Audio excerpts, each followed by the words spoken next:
Une machine à sucer, c'est ce que je vous ai imprimé ici. De son petit nom de code marqué sur le capot, je vous ai fait un projet do it yourself afin de pouvoir vous imprimer une pompe à résine pour vos machines d'impression 3D et qui est d'autant plus efficace que toutes les pompes qui existent sur les machines actuelles. Et en option, vous pourrez mettre un filtre à particules pour filtrer toutes les particules qui peuvent se trouver dans votre bac de résine. En vitesse maximale, la pompe peut aspirer 2,4 litres à la minute. Et je vous propose de la comparer avec cette pompe qui est conseillée par tous les youtubeurs résine et que bien entendu j'ai voulu tester avant de vous faire une vidéo. Donc cette pompe elle coûte 35 € sur Amazon. Le débit annoncé est de 250 ml par minute, ce qui est plutôt pas mal. Par contre, on va vérifier ça en vidéo. Première chose à savoir avec cette pompe, vous allez devoir acheter un cordon 24 volts 0,5 ampères puisque vous aurez un cordon chinois. Ensuite, pour le test, on va le faire avec de l'eau, ça sera beaucoup plus simple et on va chronométrer le temps que met la pompe à vitesse maximale pour vider le contenant et le transvaser dans la bouteille au fond.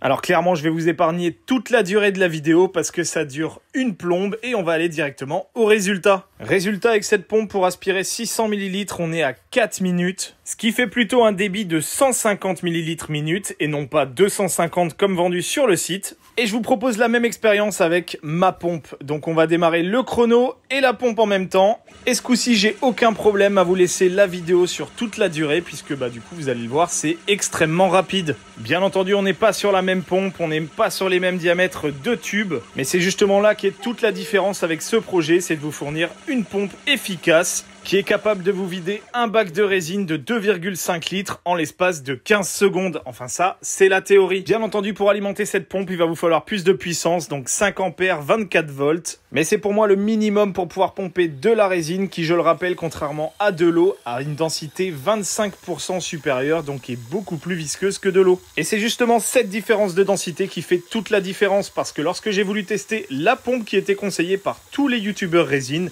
je me suis heurté à un problème, à savoir le débit de la pompe. Et là, pour le coup, avec la viscosité de la résine, vous ne serez pas à 150 ml par minute, vous serez plutôt aux alentours de 100 ml pour une demi-heure. Donc autant vous dire que si vous voulez vider votre bac de résine, il va vous falloir des heures et des heures de pompage, ce qui clairement n'a aucun intérêt. Pour le nettoyage de la pompe, rien de plus simple, c'est une pompe péristaltique, donc vous venez mettre vos deux tuyaux dans de l'isopropanol et vous venez enclencher la pompe. Le tuyau va être rincé à haute vitesse à l'isopropanol, ce qui fait qu'en quelques secondes, vous aurez une machine complètement propre.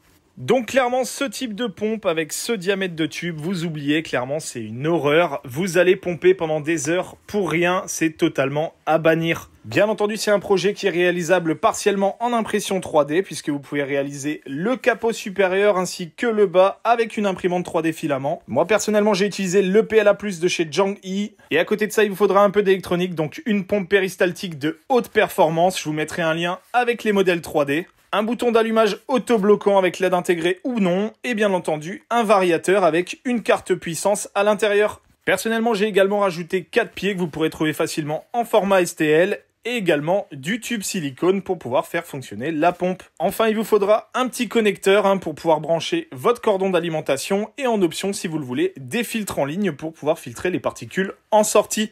Et enfin, un cordon pour pouvoir alimenter la pompe. Et bien entendu, les fichiers d'impression sont disponibles sur mon Culz 3D.